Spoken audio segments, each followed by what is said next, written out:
I never expected to spend my 68th birthday sleeping in an abandoned garage, surrounded by the scent of motor oil and decades of dust. Yet here I was, fumbling with an unfamiliar key in the dark, tears blurring my vision as my son's words echoed in my mind. "You're just a useless old woman, Mom. What would you even do with a real inheritance?" Dad knew that. My hand trembled as I finally managed to slide the key into the rusted lock. The ancient door groaned in protest as I pushed it open, the beam of my flashlight cutting through decades of darkness. And that's when I saw it. I froze in place, my breath catching as the light revealed what lay inside. This couldn't be possible.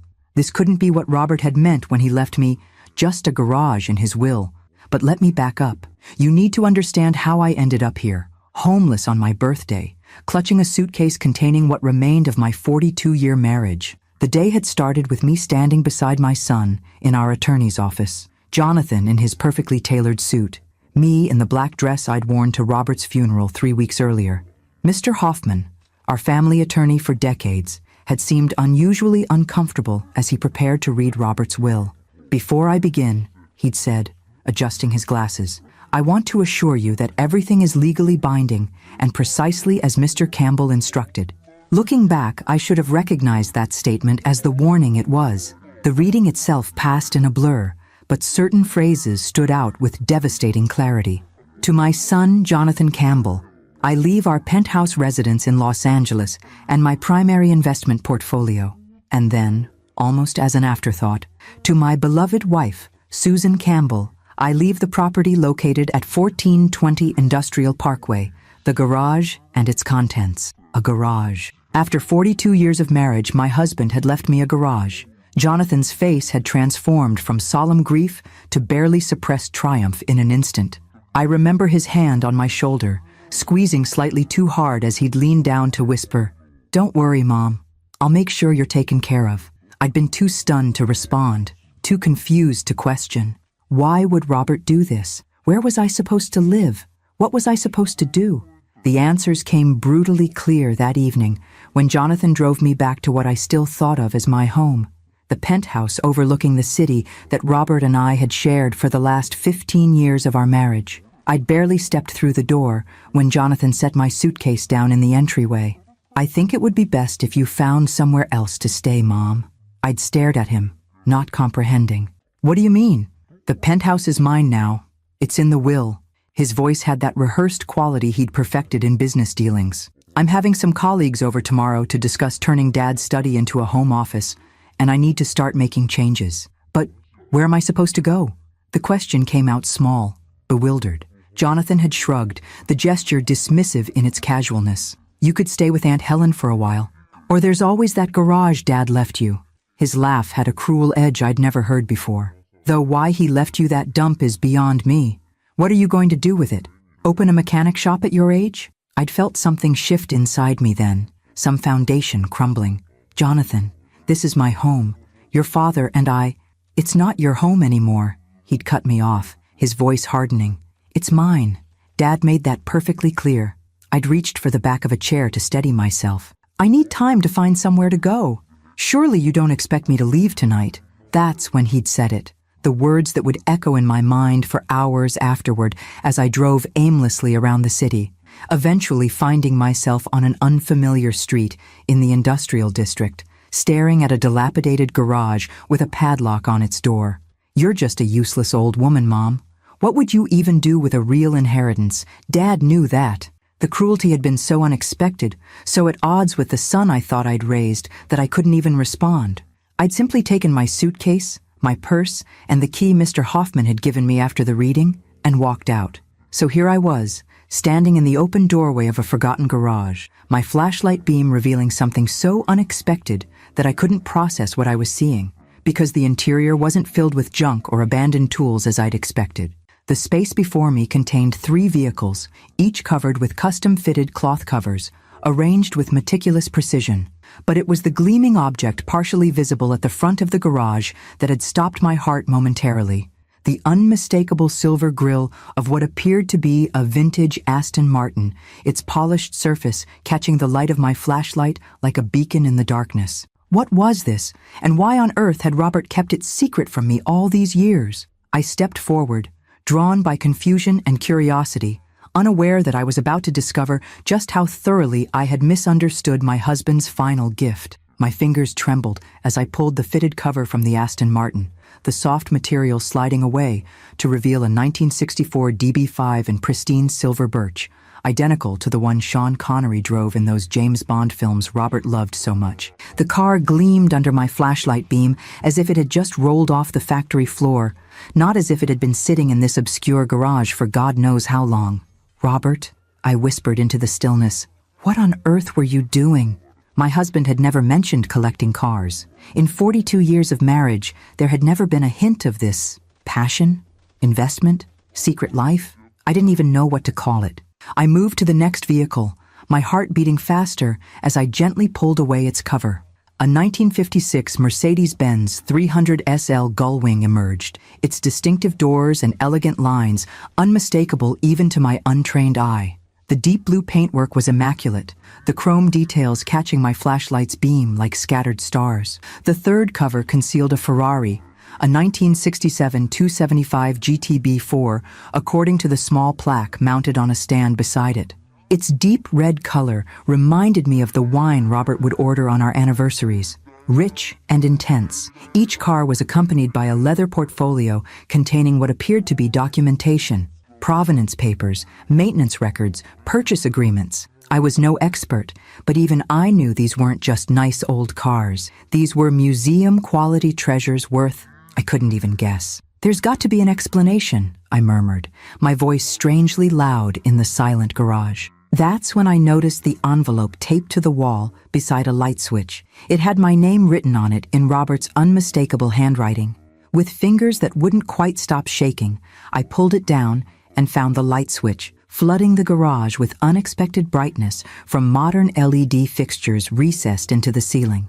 The sudden illumination revealed that this was no ordinary garage. The space had been professionally finished with climate control systems, custom flooring, security features, and specialized storage areas along the walls. This wasn't some abandoned building. It was a carefully designed automotive sanctuary. I sank onto a leather bench positioned against one wall, the envelope heavy in my hands.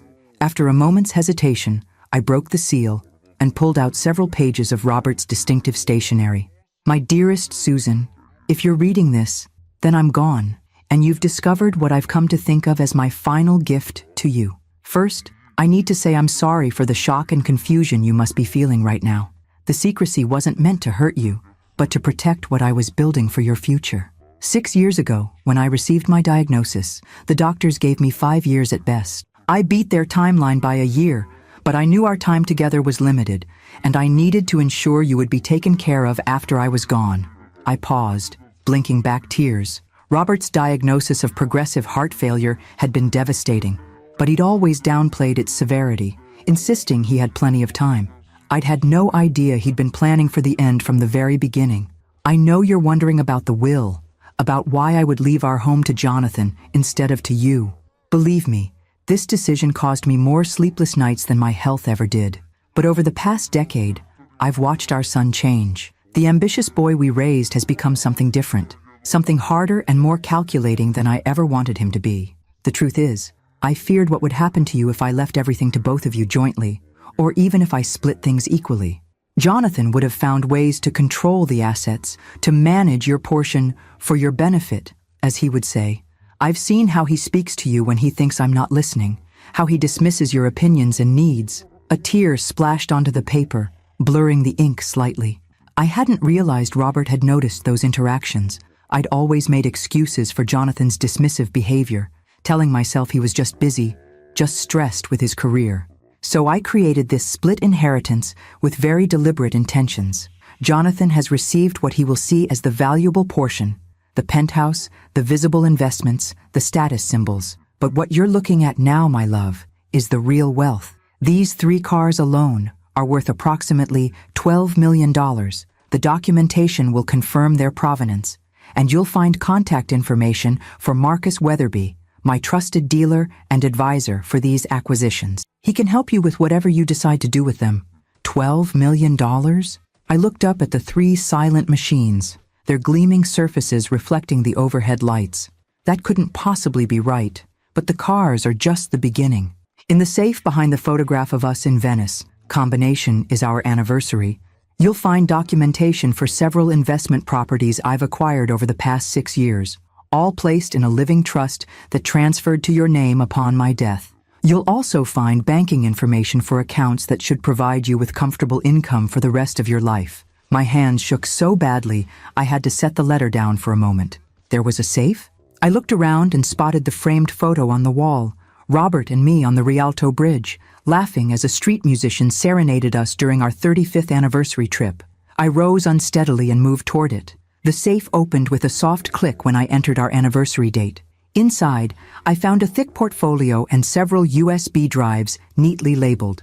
The top document in the portfolio was titled, Estate of Robert Campbell, Complete Asset Inventory for Susan Campbell.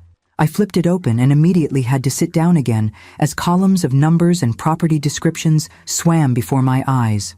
Apartment buildings in Seattle, commercial property in Chicago, a small vineyard in Northern California, stock portfolios, bonds, private equity investments. The total value at the bottom of the page made my ears ring. With numbed fingers, I returned to Robert's letter. I know this is overwhelming, and I'm sorry for keeping all of this from you.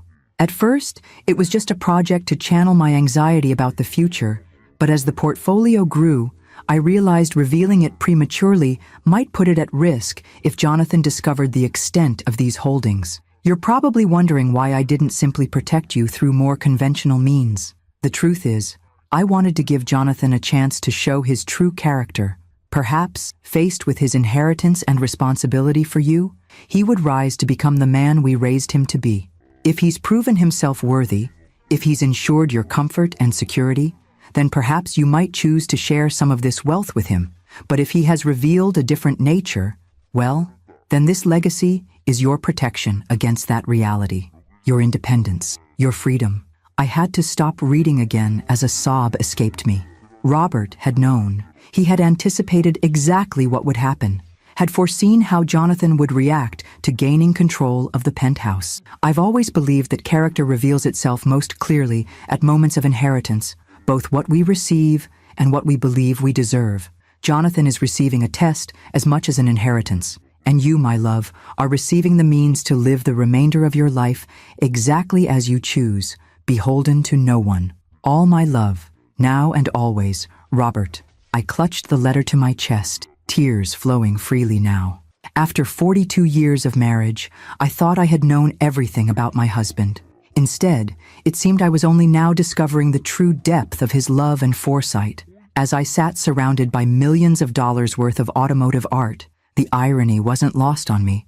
Just hours ago, my son had thrown me out of what I thought was my home, calling me a useless old woman while believing he had received the valuable inheritance. How wrong he had been. About everything. I spent that first night on a leather sofa I discovered in a small adjoining office within the garage complex. It wasn't until morning that I fully appreciated the extent of Robert's preparations. The office contained a compact bathroom with shower, a mini refrigerator stocked with water and basic provisions, and even a small closet with several changes of clothes in my size. Tags still attached.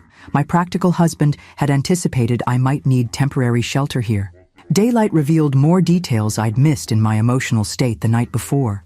The garage wasn't some neglected industrial space, but a meticulously renovated facility with state-of-the-art security, climate control systems, and custom lighting designed to showcase the vehicles. What looked dilapidated from outside was intentional camouflage, concealing the treasures within.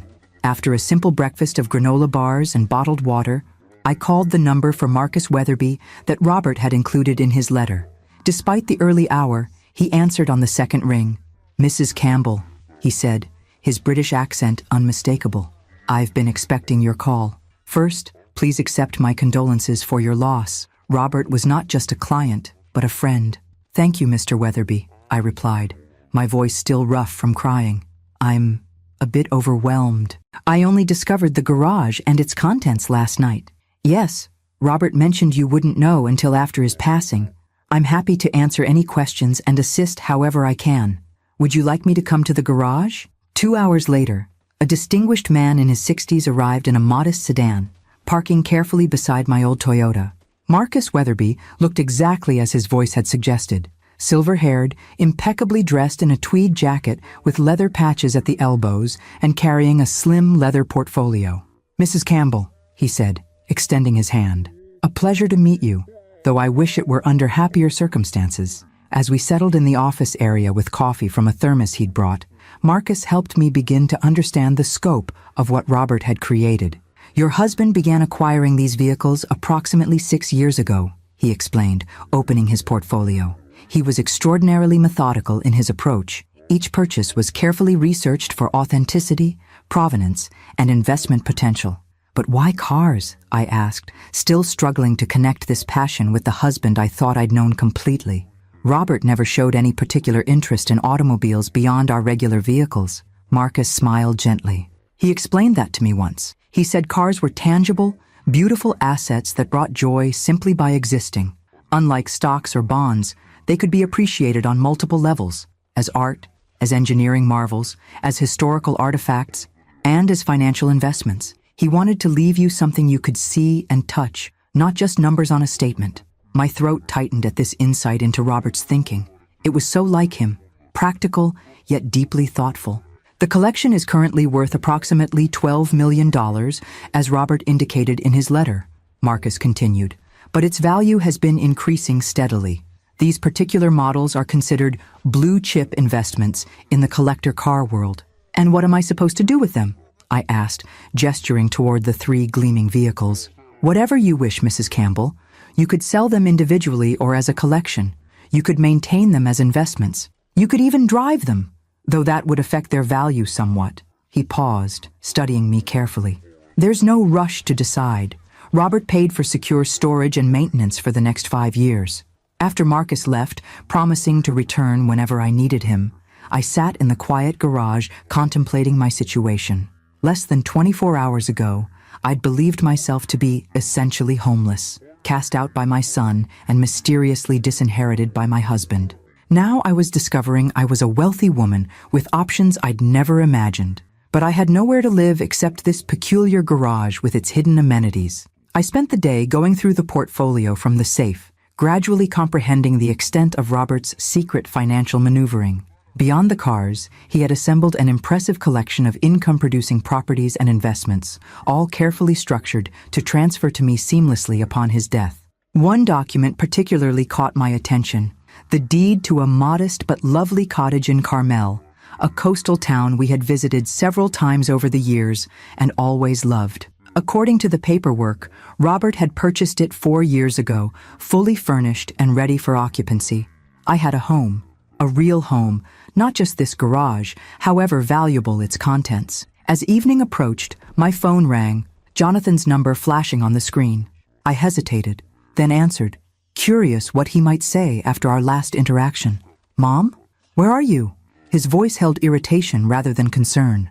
"Aunt Helen said you haven't contacted her." "I'm fine, Jonathan," I replied, keeping my tone neutral. "I found somewhere to stay. Well, I need you to come pick up the rest of your things from the penthouse. I'm having the interior designers start work tomorrow, and they need everything cleared out." No apology. No acknowledgement of his cruelty. Just more demands and dismissal. "I see," I said, a strange calm settling over me. "And when would be convenient for you?" "Tomorrow morning, before 9. I have meetings all day." I thought about the documents spread before me, proof of Robert's careful planning and deep love. I thought about the son who could so casually discard his mother when she became inconvenient, and I made a decision. "I'll be there," I said. After hanging up, I called Marcus back and asked if he could recommend a good attorney specializing in estate matters. By the time night fell, I had appointments scheduled with both legal counsel and a financial advisor for the following afternoon. I spent my second night in the garage office more comfortably than the first, my mind no longer reeling with shock, but instead methodically planning my next steps. I thought of Robert, imagining him carefully orchestrating this elaborate protection for me, all while keeping it secret to shield it from Jonathan's potential interference. "You knew him better than I did," I whispered to Robert's memory as I drifted toward sleep, our own son. The realization was painful but clarifying.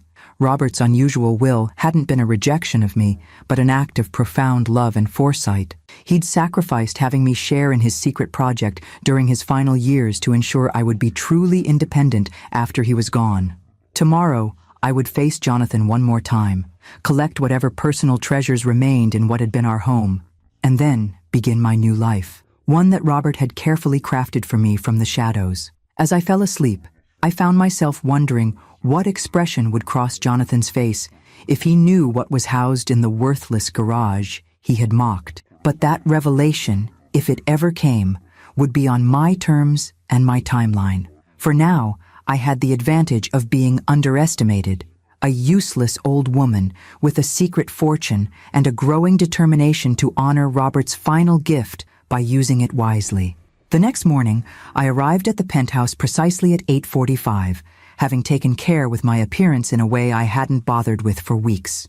I wore one of the new outfits from the garage closet, a simple but elegant pantsuit in navy that fit surprisingly well, and had styled my hair carefully. Small rebellions, perhaps, but they helped fortify me for the confrontation ahead. Jonathan opened the door with phone in hand, barely glancing up as I entered what had been my home for 15 years. The space already felt different, emptier, colder somehow. Several of my decorative pieces were missing, and the family photos that had lined the hallway had been removed, leaving ghostly rectangular marks on the walls. "Finally," he said, tucking his phone into his pocket. "I've boxed up most of your personal stuff. The designers will be here at 9:30, so we need to be efficient." No greeting, no inquiry about where I'd spent the night after he'd thrown me out of my home, just immediate focus on his own convenience. "Good morning to you too, Jonathan," I replied, my voice steadier than I expected. "I see you've already started redecorating." He shrugged, leading me toward the master bedroom where several cardboard boxes sat stacked on what had been my side of the bed. "No point waiting. The place needs a complete update to maximize its value." "Its value?" I echoed. "You're planning to sell it?" "Eventually. It's oversized for one person, and the market's hot right now. I figure I'll renovate, enjoy it for a year or so, then flip it for a substantial profit." The casual dismissal of the home Robert and I had created together stung, but I merely nodded. "I see. And Robert's things?" Jonathan gestured vaguely toward more boxes in the corner. "I kept the Rolex in his cufflink collection. The rest is just clothes and old man stuff. You can take whatever you want. The rest is going to donation." "Old man stuff," I repeated softly, approaching the boxes. Inside the first one, I found Robert's beloved books, his collection of vintage fountain pens, the sweater I'd given him last Christmas that still faintly carried his scent. Each item a piece of the man I'd loved, now designated as worthless by our son. I methodically began sorting through the boxes, setting aside items precious to me, while Jonathan paced impatiently, checking his watch every few minutes. "Can't you hurry this up?" he finally snapped. "It's just stuff, Mom. You don't even have a place to store it all." I looked up at him, really seeing the man my son had become, handsome like his father, but with none of Robert's warmth or compassion in his eyes. When had that happened? When had ambition and materialism hollowed him out so completely? "I have a place," I said quietly, "and I'll take as much time as I need. These aren't just possessions, Jonathan. They're memories." He rolled his eyes. "Fine. I have calls to make. Just be finished by 9:30. He strode from the room without a backward glance. As I continued carefully selecting items to take with me, I found myself moving through stages of grief, not just for Robert, but for the son I thought I'd raised. Had he always been this cold, this dismissive? Had I simply refused to see it, making excuses for increasingly callous behavior over the years? Robert had seen it clearly, though. Clearly enough to create an elaborate plan to protect me from our own child. When I finished selecting what mattered most to me, I found Jonathan in what had been Robert's study, now half emptied of its contents. My husband's beautiful mahogany desk, the one he'd inherited from his father, was gone, replaced by some sleek glass and chrome monstrosity that looked more like a spacecraft than furniture. "I'm finished," I announced from the doorway. Jonathan glanced up from his laptop. "Great. Do you need help carrying things down? I can call the doorman." "That would be appreciated, thank you." I hesitated, then added, "I'd like to say a proper goodbye to the place if you don't mind." 15 years of memories deserves a few moments of reflection. Something flickered in his expression. Irritation, impatience, perhaps a fleeting touch of guilt, but he nodded, Sure, whatever. Just lock up when you leave. I need to meet the designers downstairs. He brushed past me without another word, leaving me alone in the emptying penthouse. I took my time walking through each room, saying silent farewells to the space where Robert and I had spent our later years together. In our bedroom, I opened the closet one last time, running my fingers along the few remaining items of Robert's clothing that Jonathan hadn't yet boxed up. At the back of the closet, I noticed something. Robert's old leather messenger bag, pushed into a corner as if hastily hidden. I pulled it out, unzipping it to find a sealed envelope inside with my name written on it, along with a note. If you find this, Susan, it's an extra copy of everything in the garage safe, just in case. My clever, thorough husband, creating backups to his backups. I tucked the envelope securely into my purse, an unexpected treasure from this final visit. When the doorman had helped load my selected possessions into my car, I took one last look at the building before driving away. I felt a strange mixture of loss and liberation. The penthouse had been our home, filled with memories both beautiful and painful. But it had never truly been mine, in the way Robert had intended the garage and its contents to be. I drove directly to the law offices of Patricia Winters, the attorney Marcus had recommended. She was a striking woman in her 50s with keen eyes and an air of formidable competence that immediately put me at ease. Mrs. Campbell, she greeted me, shaking my hand firmly. I've reviewed the documents you forwarded. Your husband created quite an extraordinary estate plan. Yes, I agreed, settling into the chair across from her desk. I'm still trying to comprehend it all. From what I can see, everything is in impeccable order. The trust structures are sound, the transfers clean. He clearly worked with excellent counsel. She leaned forward slightly. What I'd like to understand is what you hope to achieve now. I considered her question carefully. I need to secure my future, find a permanent place to live, understand my financial position completely. I paused, then added, and I need to determine how to handle my relationship with my son going forward. Patricia nodded. From what you've shared about recent events, that last point may be the most complicated. Have you decided whether to tell him about the extent of your inheritance? Not yet, I admitted. Part of me wants him to continue believing I have nothing but a worthless garage. Let him live with the consequences of his actions and attitudes, but I'm not sure that's the right approach either. There's no rush to decide, she assured me. For now, let's focus on getting you settled and secure. I suggest you visit the Carmel property as soon as possible. If it meets your needs, you can begin transitioning there immediately. By the end of our 2-hour meeting, I had a clear action plan. Visit the cottage in Carmel, meet with the financial team that had been managing Robert's secret investments, and take my time making decisions about the cars and other assets. As I left Patricia's office, my phone buzzed with a text from Jonathan. Designers love the space. Going with a complete gut renovation. Dropped your old photo albums at Helen's place since you didn't take them. No inquiry about whether I wanted those family photos. No concern about where I was staying or how I was managing. Just casual disposal of more memories he deemed worthless. I didn't respond. Instead, I called to book a hotel in Carmel for that night. It was time to see the home Robert had prepared for me, the real inheritance he had intended all along. As I drove away from the city toward the coastal highway, I felt a weight lifting from my shoulders. For the first time since Robert's death, I wasn't merely reacting to loss and shock. I was moving purposefully toward something new. Whatever lay ahead in Carmel, whatever decisions awaited regarding Jonathan and the fortune Robert had secretly built, I would face them on my own terms. The useless old woman my son had dismissed was finding her strength, 1 mile at a time. The coastal drive to Carmel soothed something in my soul that had been raw since Robert's death. As Highway 1 wound along the cliffs, offering glimpses of the Pacific's vast blue expanse, I felt myself breathing more deeply than I had in weeks. The late afternoon sun cast a golden glow over everything, as if nature itself were welcoming me to this new chapter. I followed the GPS directions through Carmel's charming downtown with its fairy tale cottages and upscale boutiques, then down tree-lined streets, increasingly residential in character. When the navigation announced, "Arriving at destination," I pulled up before a modest stone cottage, partially hidden behind mature cypress trees. The property wasn't large or ostentatious, but it radiated charm and privacy.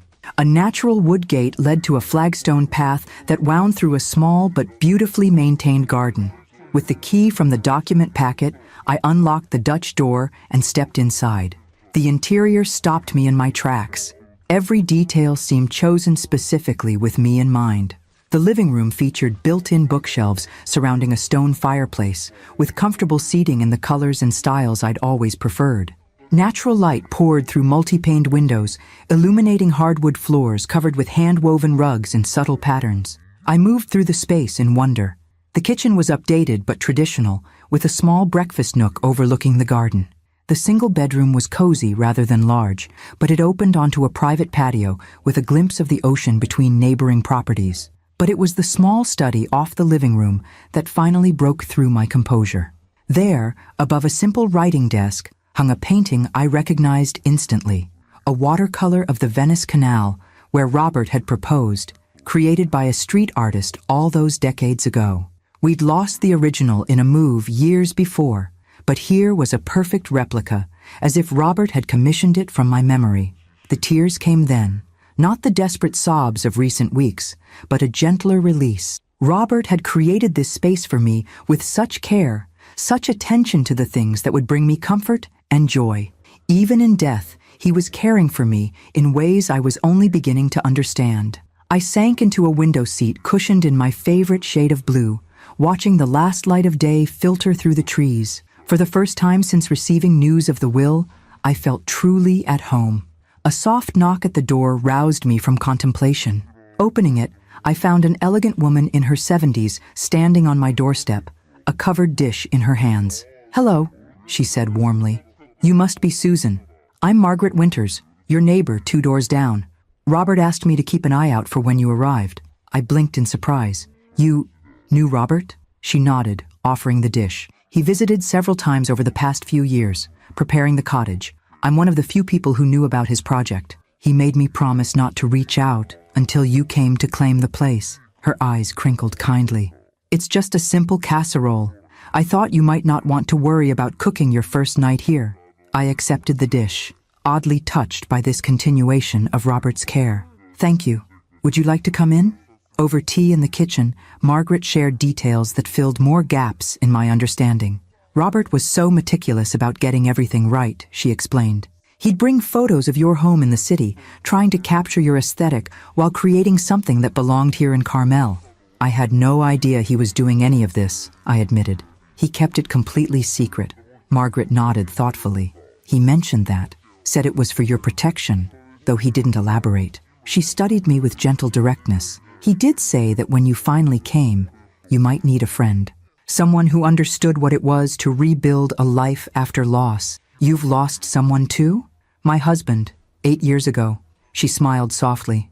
"It gets different, if not easier. Having good neighbors helps." By the time Margaret left, promising to introduce me to others in the community when I felt ready, I had a deeper appreciation for Robert's thoroughness. He hadn't just provided me with financial security and a physical home. He'd thought about my emotional and social needs as well. That night, I slept in the cottage's comfortable bedroom, lulled by the distant sound of waves and the gentle tick of a grandfather clock in the hallway that reminded me of the one in my childhood home. For the first time since Robert's passing, my sleep was deep and untroubled. The next morning, I explored the cottage more thoroughly in daylight. In the study desk, I found a folder containing all the practical information I might need. The names of local doctors, service providers, community resources, even a membership to the local library already paid for in my name. I also discovered a handwritten note tucked into the desk blotter dated just 3 months before Robert died. "My dearest Susan, if you're reading this, you've found your way to Carmel and the home I hope brings you peace and joy. I wish more than anything that I could be sharing this next chapter with you, watching the sunset from the garden, walking the beach in the early morning fog. I know this transition can't be easy. You're facing enormous changes, some by choice and some by circumstance beyond your control. But I've always admired your resilience, even when you doubted it yourself. The cottage is yours to use however you wish, as a permanent home, a getaway, or even to sell if it doesn't suit you. My only hope is that it offers you a fresh start, free from obligations or expectations that don't serve your happiness. I love you, always. Robert." I pressed the paper to my chest, feeling simultaneously bereft and profoundly loved. Even now, Robert was giving me permission to chart my own course, to make decisions based on my own needs rather than obligations to his memory. Over the next 3 days, I settled into a gentle rhythm of exploration, walking the beach in the mornings, getting to know the town's shops and cafes, meeting a few neighbors Margaret introduced me to. Each evening, I returned to the cottage that increasingly felt like mine, not just a place Robert had prepared. On the 4th day, as I was enjoying morning coffee in the garden, my phone rang with a familiar number, Jonathan. I hesitated before answering, conscious of how our last interaction had affected me. "Hello, Jonathan," I said, keeping my tone neutral. "Mom, where are you?" His voice held that familiar note of impatience. "Aunt Helen said you haven't been staying with her, and you're not answering at your friend Ruth's place either." I took a slow sip of coffee before responding. "I'm taking some time for myself, Jonathan. I found a place to stay." "Now, what does that mean? What place? You can't just disappear like this." "I'm not discussing my whereabouts right now," I replied, surprised by my own firmness. "Was there something specific you needed?" A pause, then his voice shifted to what I recognized as his business negotiation tone. "Actually, yes. I've been going through Dad's papers more thoroughly, and I found some references to additional investments that weren't covered in the will reading. I think there might be accounts or properties we don't know about yet." My heart beat faster, but I kept my voice steady. "Oh? What kind of references?" "Nothing specific, just notes about meetings with financial advisors I don't recognize, some cryptic comments about securing future assets. I thought you might know something about it." "Your father handled most of our finances," I said, which was true enough. "If there are additional assets, I'm sure Mr. Hoffman would have mentioned them." "Maybe," Jonathan said, sounding unconvinced. "Listen, when are you coming back to the city? We should discuss this in person. I've got the penthouse torn apart for renovations, but we could meet somewhere." "I'm not sure when I'll be back," I replied honestly. "I need this time away." His frustration was palpable even through the phone. "Mom, this is ridiculous. You can't just wander off without telling anyone where you are. What if there's an emergency? What if something happens to you?" "I'm perfectly fine, Jonathan. I'm not wandering, and I'm not alone. I'm simply taking space to process everything that's happened." "This isn't like you," he said, accusation creeping into his tone. "First, Dad leaves you practically nothing in the will, then you disappear without a word. People will talk." I almost laughed at the irony. "Let them talk, Jonathan. I'm beyond caring about appearances at this point." After ending the call with vague assurances that I'd be in touch when I was ready, I sat in the garden considering this new development. Jonathan was getting suspicious, looking for assets he believed were rightfully his. How long before he discovered the truth? And when he did, what would I do? The question Robert had posed in his letter loomed larger with each passing day. Had Jonathan proven himself worthy of sharing in this unexpected wealth? So far, his actions had only confirmed Robert's concerns about his character. But people could change, couldn't they? The son I remembered from years ago, the one with compassion and genuine warmth, was he still in there somewhere, beneath layers of ambition and entitlement? I didn't have answers yet, but for the first time, I felt strong enough to wait for them to emerge. The cottage, like Robert's love, had given me not just shelter, but something I'd been missing for too long. The space and security to trust my own judgment again. 2 weeks after settling into the Carmel cottage, I'd established a comfortable routine that felt both novel and natural. Mornings began with coffee in the garden, or walks along the beach when fog didn't shroud the coast. Afternoons were dedicated to practical matters, meeting with financial advisors, learning about the properties Robert had acquired, understanding my new circumstances. I'd begun to appreciate the extent of Robert's planning.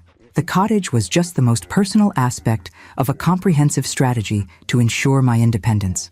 The income properties generated substantial monthly revenue, while the investment portfolios were conservatively managed for long-term stability rather than aggressive growth. "Your husband was unusually thorough," remarked Howard Lentz, the financial advisor who had worked secretly with Robert. "Most clients focus primarily on asset accumulation. Robert was equally concerned with creating systems for management that wouldn't burden you with daily decisions unless you wanted that involvement." I was in Howard's Monterey office, reviewing quarterly statements for the various trusts Robert had established. He knew I didn't have his head for financial intricacies, I acknowledged. Howard smiled. "He mentioned that. but he also said you had excellent judgment about people and an intuitive understanding of value that he respected enormously. This glimpse of how Robert had spoken about me to others was unexpectedly moving. Even as he'd kept his plans secret, he'd maintained his faith in my capabilities. "There is one matter we should discuss," Howard continued, his tone shifting slightly. "We've received inquiries from a Jonathan Campbell, claiming to be conducting a review of his late father's financial affairs." My hands tensed around my teacup. My son. What exactly did he want to know? He was fishing for information about additional accounts or investments beyond what was disclosed in the will. I followed protocol and explained that client confidentiality prevents me from discussing any accounts without proper authorization. "Thank you," I said, relief evident in my voice. Jonathan received his inheritance as specified in the will. Robert's intentions regarding the rest were quite clear. Howard nodded. "We'll continue maintaining that position, but you should be aware. He's been persistent, contacting several firms associated with your husband's investments." This wasn't surprising. Jonathan had always been tenacious when pursuing something he wanted, a quality that had served him well in business, but manifested as entitlement in personal matters. "I appreciate the warning," I told Howard. "I'm still determining how to handle this situation with my son." Driving back to Carmel, I contemplated the growing evidence of Jonathan's investigation. His suspicions, initially vague, were clearly solidifying into active pursuit. How long before he discovered the garage and its contents? Before he learned about the cottage? Before he realized the extent of what Robert had kept from him? And perhaps more importantly, what would I do when that happened? I was still pondering these questions when I arrived at the cottage to find an unfamiliar luxury SUV parked outside. My heart sank as I recognized the personalized license plate, J. Campbell. Jonathan stood on my doorstep, arms crossed, expression a mixture of triumph and accusation. "Found you," he said as I approached. "Interesting place you've got here, Mom. When were you planning to mention it?" I kept my voice calm despite my racing pulse. "Hello, Jonathan. This is a surprise." "I bet it is," he replied, glancing pointedly at the cottage. "Care to explain how you're suddenly a property owner in one of California's most expensive coastal towns?" I unlocked the door, gesturing him inside. No point in creating a scene for the neighbors. "I think you'd better come in." Jonathan followed, his critical gaze taking in every detail of the cottage interior. I could almost see him calculating its value, measuring its worth against his expectations. "Charming," he said, the word somehow rendered insulting by his tone. "So this is why you've been dodging my calls. You've been hiding out in a secret vacation home." "I haven't been hiding, Jonathan. I've been processing enormous changes and deciding how to move forward." I set my purse down and faced him directly. "How did you find this place?" He smiled without warmth. "I'm not completely incompetent, Mom. When you disappeared, I hired a private investigator to locate you. Basic welfare check on an elderly parent who vanished after showing signs of confusion following her husband's death. The calculated manipulation of his approach, casting me as potentially senile to justify invasive investigation, struck like a physical blow. "I see. And this investigator tracked me here." After some effort, yes, the property records were interesting reading. Apparently, Dad purchased this place 4 years ago but kept it out of his regular accounts. Jonathan's eyes narrowed, which made me wonder what else he might have hidden. I moved to the kitchen, filling the kettle for tea, a small action to buy myself time. Robert made his decisions about the will for his own reasons. The cottage was meant to be a surprise. Jonathan followed, leaning against the doorframe. "A surprise," he repeated flatly. "Like that worthless garage in the industrial district? Another one of Dad's surprises?" My hands stilled on the kettle. He knew about the garage. The question was, how much did he know about what it contained? "The garage was part of his estate," I said carefully. "Yes, the mysterious garage that no one could explain." Jonathan's voice hardened. "I visited it yesterday, Mom. Door was locked, but the windows, while dirty, still allowed a peek inside when the light was right." I kept my expression neutral, though my heart hammered painfully. And I saw enough to know there are cars in there. Vintage cars, from what little I could make out." His jaw tightened. "Cars worth significantly more than that penthouse Dad left me. The penthouse that comes with maintenance fees I can barely afford since most of the liquid assets went into trust funds I can't access." So there it was. Jonathan had discovered part of the truth, but not its full extent. He'd seen the cars, but likely didn't realize their true value or know about the additional properties and investments. Your father made his choices, Jonathan. The penthouse and investment portfolio he left you are substantial gifts. Gifts? He scoffed. The penthouse needs hundreds of thousands in repairs that I discovered only after starting renovations. The investment portfolio barely covers my existing commitments. Meanwhile, you're living in a Carmel cottage and apparently own a collection of classic cars worth God knows how much. I poured boiling water into the teapot, the familiar ritual steadying my nerves. What exactly do you want from me, Jonathan? The truth would be a start, he replied. Did you know about these secret assets all along? Were you and Dad planning this manipulation of the inheritance? No, I said firmly, meeting his gaze. I knew nothing about the cottage or the garage until after Robert died. I was as surprised as you are now. This admission seemed to catch him off guard. Then why keep it from me these past weeks? Why disappear instead of explaining? Because I needed time to understand it myself, I answered honestly. And because your behavior after the will reading didn't exactly invite confidence or collaboration. He flinched slightly, then recovered. I was upset, finding out Dad had essentially disinherited me in favor of you. Disinherited you? I interrupted, disbelief coloring my voice. He left you a multi-million-dollar penthouse and investment accounts worth millions more. A fraction of what he apparently had hidden away. Jonathan's voice rose. Those cars alone are worth what, Jonathan? I challenged. How would you know their value unless you've been investigating far more thoroughly than you're admitting? He had the grace to look momentarily abashed. I have contacts in the collector car world, made some discreet inquiries based on what little I could see. Of course you did, I murmured, suddenly weary of the deception and counter-deception. Would you like some tea? If we're going to have this conversation, we might as well be civilized about it. This mundane offer seemed to deflate some of his righteous anger. He nodded, taking a seat at the breakfast nook while I prepared 2 cups. As we sat facing each other across the small table, I saw something beneath Jonathan's indignation that I hadn't noticed before. A vulnerability, perhaps even fear. For all his bluster about being cheated out of his rightful inheritance, was there something more fundamental driving his pursuit? Jonathan, I began, my tone gentler. Why does this matter so much to you? You have a successful career, a beautiful home, financial security most people never achieve. What difference does it make if Robert left additional assets to me? He stared into his teacup, avoiding my gaze. It's not about the money. Not really. Then what is it about? When he finally looked up, I glimpsed the child he had once been. Uncertain, seeking approval. It's about what it means. Dad trusted you with these assets, these secrets. He didn't trust me. And there it was, the core wound beneath the entitlement and anger. Not greed, but rejection. In his mind, Robert's careful planning represented not protection for me, but lack of faith in him. Oh, Jonathan, I sighed. It wasn't about trust or lack thereof. Your father was trying to create security for both of us in different ways. By hiding millions in assets from me, his bitterness returned. By leaving you secretly wealthy while making it seem like he'd left you nothing but a worthless garage. I took a careful sip of tea, considering how much to reveal. The moment had come sooner than I'd expected, forcing a decision I wasn't fully prepared to make. How much of Robert's reasoning should I share? How much of the truth could Jonathan bear to hear?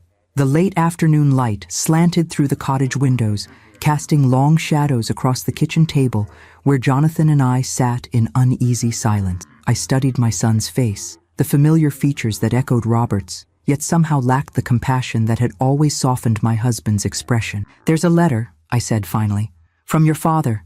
It explains his decisions more clearly than I could. Jonathan's posture stiffened. A letter? You've had a letter explaining all this and didn't think to share it? It was addressed to me, Jonathan. And given how you treated me after the will reading, I wasn't exactly eager to share something so personal. I met his gaze steadily. You called me a useless old woman and threw me out of my home. His eyes flickered away, a hint of discomfort crossing his face. I was upset. People say things they don't mean when they're emotional. Do they? I asked quietly.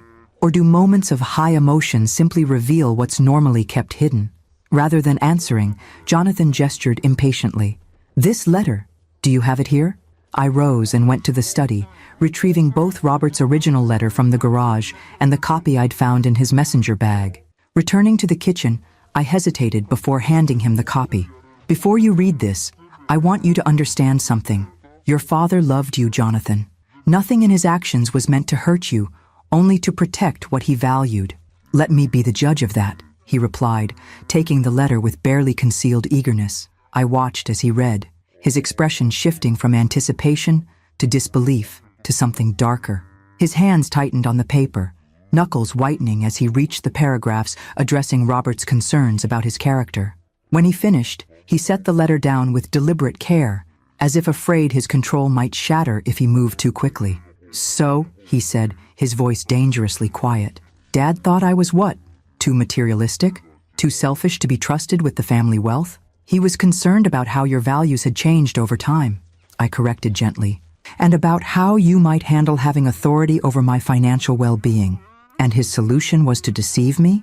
To create this elaborate scheme making me think I got the valuable inheritance while secretly leaving everything of real worth to you? His voice rose with each question, indignation building. Do you have any idea how humiliating this is? Jonathan, no, he cut me off, standing so abruptly his chair scraped against the floor. You don't get to Jonathan me in that patronizing tone. Not after this. Dad manipulated me, tested me like some lab rat to see if I'd pass his twisted moral examination. I remained seated, refusing to match his emotional escalation. Your father made the best decisions he could based on what he observed over years, not days or weeks. If his assessment seems harsh, perhaps that deserves reflection rather than rejection. He paced the small kitchen, tension radiating from every movement. Reflection? You want me to reflect on being portrayed as some kind of heartless monster in my own father's eyes? That's not what the letter says, I pointed out. It expresses concern about certain tendencies, not a fixed judgment of your entire character. Jonathan stopped pacing to stare at me incredulously. Are you seriously defending this? He left you a fortune while setting me up to reveal my true nature. And apparently, I failed his test spectacularly by expecting to actually receive what the will specified. There was no point arguing about his characterization. In a sense, he wasn't wrong.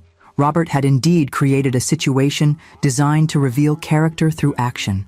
And Jonathan's actions after the will reading had confirmed rather than disproved his father's concerns. The question now, I said carefully, is where we go from here. He laughed without humor. Where we go? That's simple. As Robert Campbell's son and heir, I have every right to contest this arrangement. Hidden assets, secret trusts, it all smacks of deliberate attempt to circumvent normal inheritance. I had anticipated this reaction. The legal structures your father created are impeccable, Jonathan. The assets were his to distribute as he saw fit, and he did so through proper channels, documented and legitimate. Contesting would be expensive, lengthy, and almost certainly futile. You sound awfully confident for someone who claimed to know nothing about finances, he shot back. I've had several weeks to consult with excellent advisors, I replied evenly. The same ones who helped your father create these arrangements. Jonathan braced his hands against the counter, his back to me.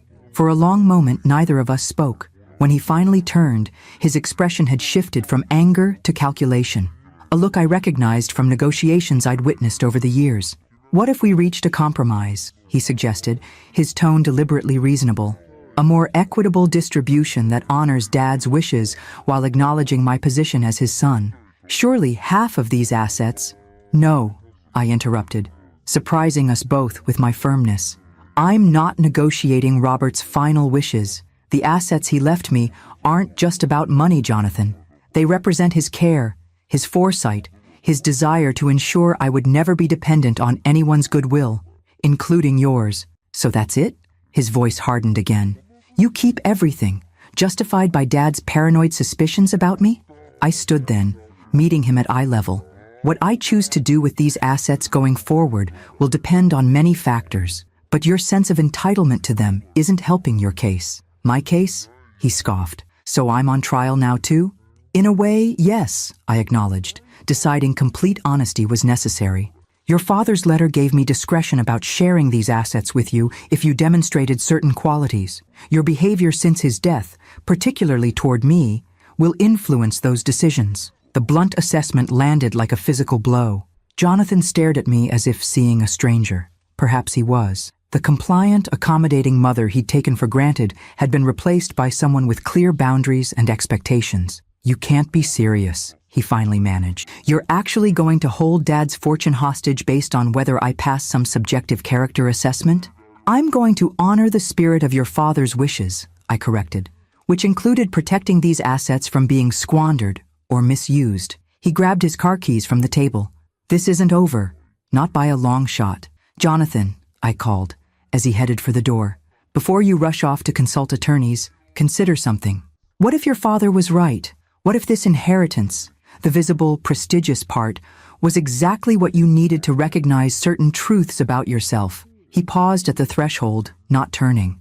"Save the philosophical lessons, Mom. I've had enough Campbell family wisdom for one day." After the door slammed behind him, I sank back into my chair, emotional exhaustion washing over me.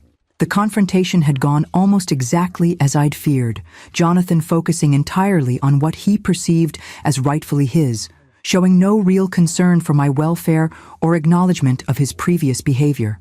Yet beneath his indignation, I'd glimpsed something else, the hurt of a son who felt his father had judged him and found him wanting.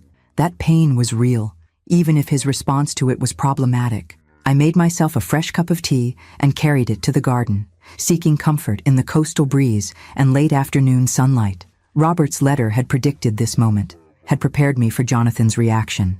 What it hadn't prepared me for was the weight of becoming the arbiter of his character, of holding the power that Robert had entrusted to me. My phone buzzed with a text from Margaret. "Saw your son leave in quite a hurry. Everything okay? I'm making lasagna if you'd like company tonight." The simple kindness brought unexpected tears to my eyes. "Company would be wonderful," I replied. "It's been a difficult afternoon." As I watched the sun begin its descent toward the Pacific, I contemplated the path ahead. Jonathan would almost certainly consult attorneys, though any legal challenge would ultimately prove futile. The real question was whether this confrontation would drive him further into entitlement and resentment, or whether, as Robert had hoped, it might eventually prompt genuine reflection and growth. Either way, I had decisions to make, about the cars, about the properties, about how much to share with Jonathan, and under what conditions. Robert had given me not just wealth, but responsibility, a final act of faith in my judgment that both honored and burdened me. For now, though, I would have dinner with my new friend. I would continue establishing my life here in this peaceful cottage, and I would give Jonathan the space to process his anger and disappointment, hoping that somewhere beneath the entitled man he'd become, the thoughtful boy we'd raised might still exist, waiting to emerge. 3 months after Jonathan's angry departure from the cottage, autumn arrived in Carmel with subtle shifts, slightly cooler mornings, changing light that painted the coastline in softer hues, fewer tourists crowding the village streets. I had settled into a rhythm that felt increasingly natural, dividing my time between maintaining the cottage, exploring my new community, and managing the responsibilities that came with Robert's unexpected legacy.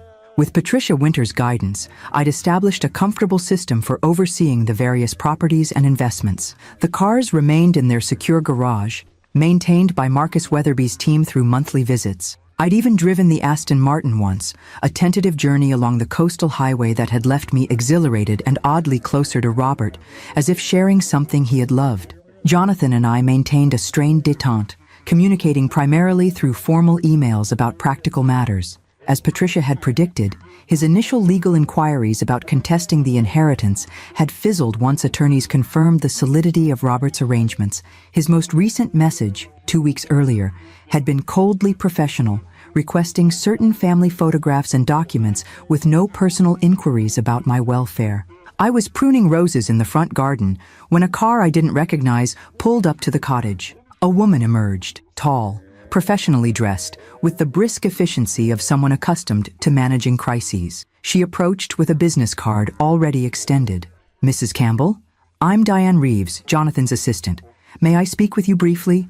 Something in her manner, tense, urgent beneath the professional veneer, sent a ripple of concern through me. "Of course. Is everything all right?" She glanced around as if assessing privacy. "Perhaps we could speak inside." In the cottage living room, Diane perched on the edge of the sofa, declining my offer of tea. "Mrs. Campbell, I'm here because Jonathan has experienced some significant setbacks. He asked me to speak with you directly, as he felt you might not take his call. What kind of setbacks? I asked, though a sinking feeling suggested I already knew. Financial ones primarily. She opened a slim portfolio she'd been carrying. The renovation costs on the penthouse exceeded estimates by nearly double. There were structural issues that couldn't have been anticipated, requiring substantial additional investment. I nodded, unsurprised. Robert had mentioned the building's aging infrastructure years ago, though his suggestions about preventative maintenance had been dismissed as unnecessary expense. Simultaneously, Diane continued, Jonathan's primary investment failed. He had committed substantial capital to a development project that encountered regulatory obstacles. The details are complex, but essentially, he's facing significant losses with limited liquid assets to cover them. I see. I kept my expression neutral, though part of me had been anticipating something like this. Jonathan had always pursued aggressive investment strategies, preferring dramatic gains over steady growth. And how does this concern me? Diane shifted uncomfortably. Jonathan is facing potential foreclosure on the penthouse. The renovation loans use the property as collateral, and with the investment failure, he cannot meet the payment schedule. That's unfortunate, I said carefully, but I'm still not clear on why he sent you to me with this information. She met my gaze directly. Mrs. Campbell, to be blunt, Jonathan needs financial assistance. He's aware that you have resources that could help him avoid bankruptcy and losing the penthouse. There it was. The request I'd been expecting since the confrontation 3 months ago. Not an apology, not a reconciliation attempt, but a financial appeal delivered through an intermediary to avoid the humiliation of asking directly. Has Jonathan considered selling the penthouse? I asked. Even partially renovated, it would likely cover his debts. He's explored that option, Diane acknowledged. Unfortunately, in its current state, mid-renovation, the property would sell at a significant loss. Additionally, there are complications with some of the contractors that make a quick sale problematic. Translation: Jonathan had likely alienated the construction team through demanding behavior or payment issues, creating additional obstacles. I appreciate you coming to explain the situation, I said after a moment. Please tell Jonathan I've heard his request and will consider it. Diane looked startled by the non-committal response. Mrs. Campbell, the situation is quite urgent. The foreclosure proceedings could begin within weeks. I understand, I replied, my tone firm but not unkind. And I'll need time to consider my response. That's all I can offer today. After showing the clearly dissatisfied assistant out, I sat in my garden thinking about Jonathan's predicament. Robert's letter seemed almost prophetic now. He had anticipated that Jonathan's financial decisions might eventually lead to crisis, creating the very scenario we now faced. The next morning, rather than calling Jonathan immediately, I drove to the city to see the penthouse situation for myself. The building's doorman, recognizing me from my years living there, allowed me up without calling ahead. What I found was sobering. The once elegant home had been gutted to the studs in most areas, with exposed wiring and plumbing creating a hazardous maze. Construction equipment sat abandoned, a fine layer of dust suggesting weeks had passed since any work had been done. Expensive marble and custom fixtures were stacked haphazardly, some already damaged from improper storage. As I carefully picked my way through what had been our home, I felt a complex mixture of emotions. Sadness for the destruction of spaces that held so many memories, frustration at the obvious waste and mismanagement, and an unexpected sense of gratitude for Robert's foresight in protecting me from depending on Jonathan's financial judgment. I was examining water damage extending from the master bathroom into adjoining rooms when I heard the front door open. "Mom!" Jonathan's voice carried through the gutted space. "The doorman said you were here." He appeared in the doorway, and I was struck by how different he looked from our last encounter.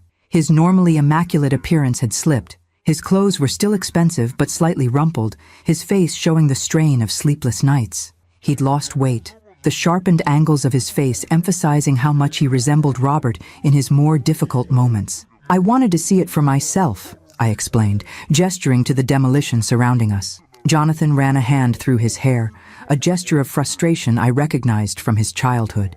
"I assume Diane spoke with you." "Yesterday," I confirmed. "She explained your financial situation." And the single word carried a weight of expectation, and I needed to understand the full picture before making any decisions.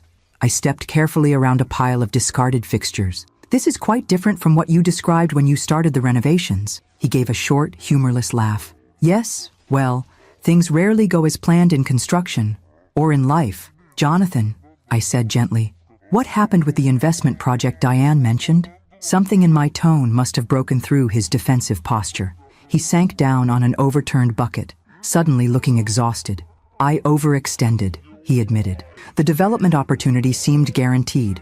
Luxury condos in an up-and-coming area, pre-construction sales already strong.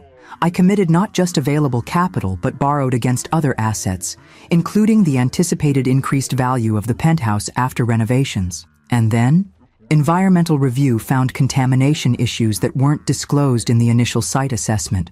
Remediation costs made the project non-viable. Investors pulled out." He gestured vaguely. "The domino effect was comprehensive." I looked around at the destruction surrounding us, both the physical demolition and the wreckage of Jonathan's financial stability. "Why didn't you reach out sooner?" I asked. "Before things reached this point?" His expression hardened. "After our last conversation? After discovering Dad's manipulation and your role in it? Pride, I suppose, or stubbornness, the Campbell family traits. Both powerful motivators," I acknowledged, remembering similar moments of Robert digging in his heels against practical considerations when his pride was at stake. "So," Jonathan said after a moment, his attempt at casual inquiry undermined by the tension in his voice, "have you made your decision about helping me?" I met his gaze directly. "I'm willing to help, Jonathan, but not unconditionally, and not by simply writing a check to cover your debts." Relief and wariness battled in his expression. "What conditions? We'll need to discuss that properly," I replied, picking my way back toward the front door. "Not here, surrounded by the evidence of hasty decisions. Come to Carmel tomorrow. We'll talk about a path forward that addresses both your immediate crisis and the underlying patterns that created it." He looked like he wanted to argue, to push for immediate commitment, but necessity overcame impulse. "Fine, tomorrow." As I left the building, the contrast between the ruined penthouse and my peaceful cottage in Carmel couldn't have been starker. Jonathan had received what appeared to be the valuable inheritance, the prestigious address, the visible wealth. I had received what seemed worthless, an abandoned garage, an unknown cottage. Yet here we were, our fortunes dramatically reversed through a combination of Robert's planning and Jonathan's choices. Tomorrow would bring difficult conversations and decisions. For tonight, I would return to Carmel, to the home Robert had so thoughtfully created, and consider how best to honor both his concerns and his hopes for our son. Jonathan arrived at the cottage precisely at the agreed time of 11 the next morning, his appearance markedly more polished than the previous day, a deliberate effort, I suspected, to project control he no longer possessed. I had spent the morning preparing, not just mentally, but physically, setting the stage for our conversation with intentional care. "You have a lovely view," he commented stiffly as I led him through the cottage to the back patio, where I'd arranged comfortable seating and a light lunch. "Your father chose well," I agreed. He remembered how much I loved the coast. Jonathan's expression tightened at the mention of Robert, but he said nothing as he took the offered seat. The patio overlooked a small but meticulously maintained garden that sloped gently downward, offering glimpses of the Pacific between neighboring properties. The setting was peaceful, private, and neutral ground for the difficult conversation ahead. After pouring us both iced tea, I turned to face my son directly. "Before we discuss your financial situation, I'd like to show you something." I handed him a leather portfolio I'd prepared that morning, containing selected documents from Robert's records. Jonathan opened it warily, as if expecting another unwelcome revelation. "These are financial projections and maintenance assessments for the penthouse," I explained as he scanned the pages. "Your father commissioned them 3 years ago, anticipating eventual major systems failures in the building. The estimates closely match what you've encountered in your renovations." Jonathan frowned. "Dad never mentioned any of this." "He tried," I corrected gently. "Several times. You dismissed his concerns as excessive caution, unnecessary expense. He showed you these reports during your last Christmas visit before his diagnosis." A flicker of recognition crossed his face. "The boring building assessment he kept bringing up at dinner." "The same." I took a sip of my tea. "Robert wasn't just being cautious. He was trying to prepare you for exactly the situation you're facing now. Jonathan set the portfolio aside, his jaw tightening.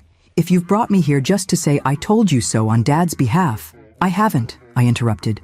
I'm establishing context for my decision about helping you. Robert saw this coming. Not just the building issues, but the pattern of choices that has led to your current crisis. And what pattern is that, exactly? His tone was defensive, but I caught genuine confusion beneath it. Prioritizing appearance over substance, I said simply. Pursuing impressive gains over sustainable growth. Dismissing caution as unnecessary pessimism. I met his gaze directly. The same qualities that led you to throw your mother out of her home rather than consider her needs alongside your plans. He had the grace to look momentarily abashed. I shouldn't have handled it that way. No, I agreed. You shouldn't have. A silence fell between us, filled only by the distant sound of waves and the occasional call of seabirds. Jonathan fidgeted slightly, unused to this directness from me. Throughout his adult life, I had been the mediator, the smoother of rough edges, the one who accommodated his moods and absorbed his dismissals. So what are you proposing? He finally asked. What are these conditions for your help? First, complete transparency, I replied. I need to see everything. All accounts, debts, contracts, commitments. No hidden liabilities or convenient omissions. He nodded stiffly. Fine. What else? Professional financial management going forward, I continued. You've demonstrated that your judgment in these matters is compromised by impulsivity and overconfidence. Any funds I provide will be structured through trusts with appropriate oversight. His expression darkened. So, I'll be on an allowance, like a child? Like someone who has made serious financial miscalculations and needs guardrails while rebuilding, I corrected. It's not punitive, Jonathan. It's protective of both the assets and yourself. And I suppose you'll be controlling these trusts? Bitterness edged his voice. No, I said, surprising him. Independent trustees with fiduciary responsibility.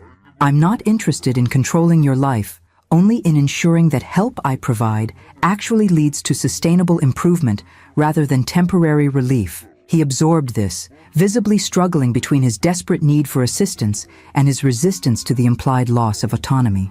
What about the penthouse? It's still technically mine. The practical solution would be to sell it, I said, watching his reaction carefully. Even in its current state, it would cover a significant portion of your debts.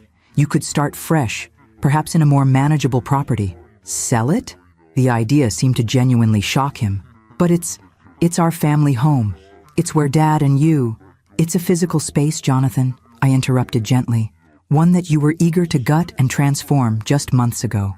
The memories don't reside in the walls. He stood abruptly, pacing the small patio. You don't understand. Selling would be admitting complete failure. Everyone would know. And there it was, the core of his resistance. Not emotional attachment to our family home, but concern about the public perception of selling it under financial duress. Image over substance, yet again. People already know, I said quietly. Construction halted months ago. Contractors have filed liens. The financial community discusses these matters. He stopped pacing, shoulders slumping slightly. I've really destroyed everything, haven't I? The naked vulnerability in his voice caught me off guard. For the first time since Robert's death, I glimpsed my son beneath the defensive posturing, confused, overwhelmed, and finally facing the consequences of years of prioritizing appearances over reality. Not everything, I said, my tone softening. But you've created a significant challenge that will require equally significant changes to address. Jonathan sank back into his chair, looking suddenly exhausted. So, what exactly are you offering? A structured way forward, I replied. I'll establish a trust that will satisfy the most pressing creditors and prevent foreclosure. We'll bring in professionals to either complete the renovations appropriately or prepare the penthouse for sale, depending on what makes financial sense after proper assessment. And in return, you agree to financial oversight for a defined period. You work with a counselor on the underlying patterns that created this situation. And I hesitated, then continued firmly. You make amends for how you treated me after your father's death. His eyes snapped to mine. Amends? What does that mean exactly? It means acknowledging the harm done. It means understanding that relationships have consequences just as financial decisions do. I leaned forward slightly. Jonathan, I'm not offering help purely as a financial transaction. I'm offering it as a mother who believes her son can be better than his recent behavior suggests. Something in my words seemed to penetrate the armor he'd maintained throughout our recent interactions. He looked away, blinking rapidly. I didn't mean what I said that day, he said quietly. About you being useless. I was angry and lashing out. Perhaps, I acknowledged. But those words didn't emerge from nowhere. They reflected an attitude toward me, toward older women generally, that you've harbored for some time. He didn't deny it, which represented its own small progress. I need time to think about all this, he finally said. It's a lot to process. Take the time you need, I replied. But remember that your creditors' timelines won't adjust to your contemplation schedule. Some decisions have narrow windows of opportunity. As Jonathan left the cottage an hour later, neither of us had definitive answers about the path forward. I had outlined my offer and conditions. He had neither accepted nor rejected them outright. But something had shifted in our interaction, a tentative step toward honesty that had been absent in our relationship for years. That evening, sitting in the garden as twilight settled over Carmel, I found myself wondering what Robert would think of my approach. Had I been too harsh? Too accommodating? There was no way to know, of course, but I felt a quiet confidence that I had found my own balance, neither the enabling mother I had sometimes been, nor the purely transactional business person Jonathan might have expected. The path ahead remained uncertain. Jonathan might reject my conditions out of pride, or accept them with hidden resentment rather than genuine understanding. But for perhaps the first time in our adult relationship, I had spoken my truth clearly, without cushioning it to protect his feelings or preserve artificial harmony. Whatever came next would be built on that foundation of honesty, however uncomfortable it might be. And in that, I believed Robert would recognize the wisdom of his unconventional inheritance plan, not in the distribution of material assets, but in the opportunity it had created for both Jonathan and me to finally see ourselves and each other clearly.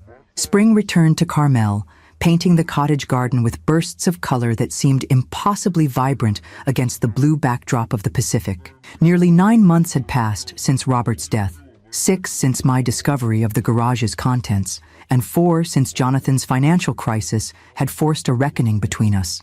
Those 4 months had brought changes I couldn't have imagined during our tense conversation on the cottage patio. After 3 days of silence following my conditional offer, Jonathan had called with a response that surprised me with its simplicity. I'll do it. All of it. Whatever it takes. The journey since that acceptance had been neither simple nor smooth. The financial restructuring alone had required weeks of intensive work with accountants and attorneys, uncovering the full extent of Jonathan's financial entanglements, some significantly worse than he had initially disclosed. The penthouse required difficult decisions, ultimately resulting in a compromise, completing essential renovations to make it marketable, then selling it to cover the most pressing debts. More challenging than these practical matters was the emotional work Jonathan had committed to undertaking. Weekly sessions with a therapist specializing in family dynamics and financial psychology had initially been approached with skepticism, but gradually became a source of genuine insight. Our own relationship entered new territory as well, territory neither of us navigated perfectly, but with increasing honesty on both sides. I was tending to the roses that framed my garden gate when a now familiar car pulled into the cottage driveway. Jonathan emerged carrying a small package, his appearance noticeably different from both his former polished executive persona and the desperate man who had faced financial ruin months earlier. His clothing was still quality, but less ostentatious, his demeanor more relaxed. He had even grown a short beard that softened the sharp angles of his face, making him look remarkably like Robert in his younger days. "The garden looks amazing," he commented, greeting me with a kiss on the cheek, a gesture that had once been perfunctory but now carried genuine warmth. "You've really transformed this place. Just working with what your father started," I replied, setting aside my gardening tools. "Coffee on the patio?" As we settled into what had become our routine for these monthly visits, I noted the ease that had gradually replaced the tension of our earlier interactions. Jonathan still struggled sometimes with the financial constraints the trust imposed, still occasionally reverted to old patterns of judgment or dismissiveness, but the changes were undeniable. "The penthouse closing is next week," he informed me, stirring his coffee. "Final walkthrough went well. We'll clear about 40% more than the initial distress sale estimates, thanks to the targeted renovations. That's excellent news, I said. It will give the trust more flexibility for your next steps. About those next steps, Jonathan set down his cup carefully. I wanted to run something by you. I've been offered a position with a community development organization focusing on affordable housing projects. I raised my eyebrows, unable to hide my surprise.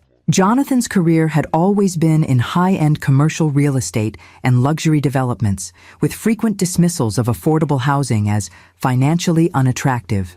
It's obviously a significant pay cut from my previous positions, he continued, but the trust structure means basic living expenses are covered and...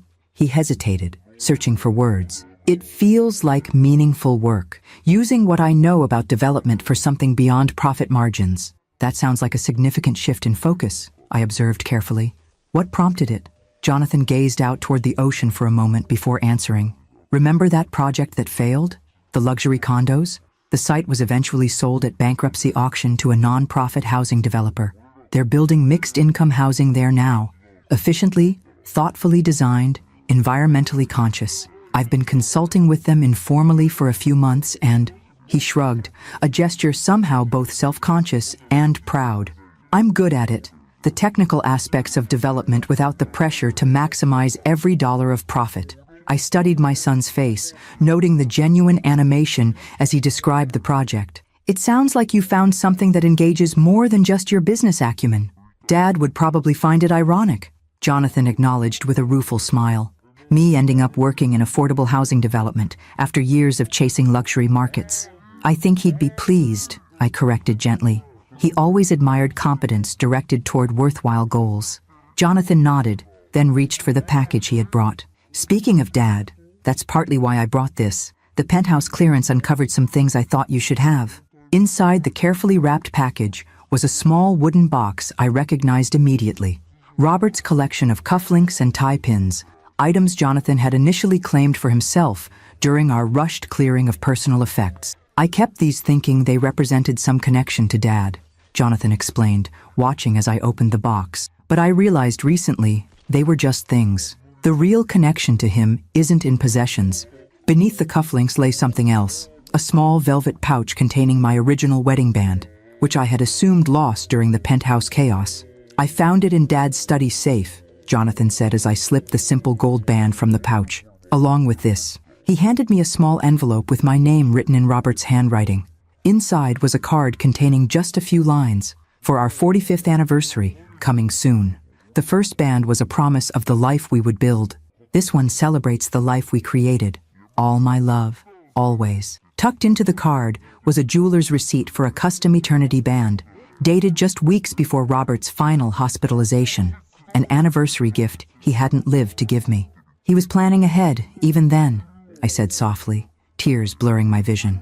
Always thinking of future moments. The jeweler still had the order, Jonathan said. I picked it up for you. He withdrew a small box from his pocket and handed it to me.